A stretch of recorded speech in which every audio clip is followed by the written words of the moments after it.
अरे भाई, सब्सक्राइब करना ना भूले। यह सखी आपको प्रणाम। गुरुदेव भगवान के चरणों में कोटि कोटि नमन। गुरुदेव भगवान, इस शरीर से काम वासना खत्म हो गई है। पति को काम वासना बहुत है, क्या करूं? मार्गदर्शन करें। पति के अनुकूल चलना चाहिए। जब दो पानी ग्रहण करते हैं पति और पत्नी, तो एक दूसरों को सहयोग करके मित्र भाव से चलाना चाहिए। हमें अपनी रुचि दूसरे पर नहीं थोपना चाहिए। बात ध्यान रखना चाहिए। हम दोनों एक मार्ग के साथी हैं, तो हमको चाहिए कि हमें अपनी रुचि उसके अनुकूल करनी चाहिए। उसको चाहिए कि हम अपनी रुचि को एक दूसरे के अनुकूल कर लें।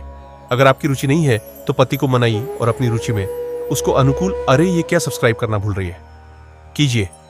अगर वो उनको नहीं होता तो आप कोशिश कीजिए कि आपके वृत्ति के कारण कहीं बेविचार में ना उतर जाए, गंदे मार्ग में ले जाए। उसका साथ दो। आप उसकी साथी हो। आपका ब्रह्मचर्य तो एक मित्र है। हम दोनों मिलकर के संसार मार्ग में चलना तो हमारी रुचि ही पूरी होती है।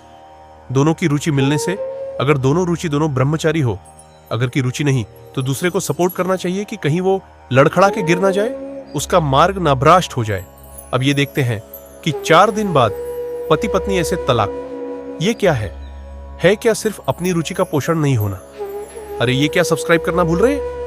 चाहिए अगर हम दो मिलते हैं, दोनों मित्र बनते हैं, तो एक दूसरे की रुचि का आदर करें, एक दूसरे की रुचि का सहयोग करें, तभी तो जीवन यात्रा चलेगी। नहीं तो कब ऐसे नहीं चलेगा।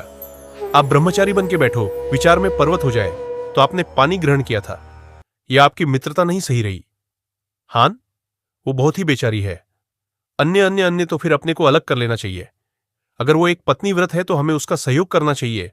उसमें ब्रह्मचर्य की तरफ वृत्ति न रखकर अपने पति की अनुकूलता की तरफ वृद्धि रखनी चाहिए।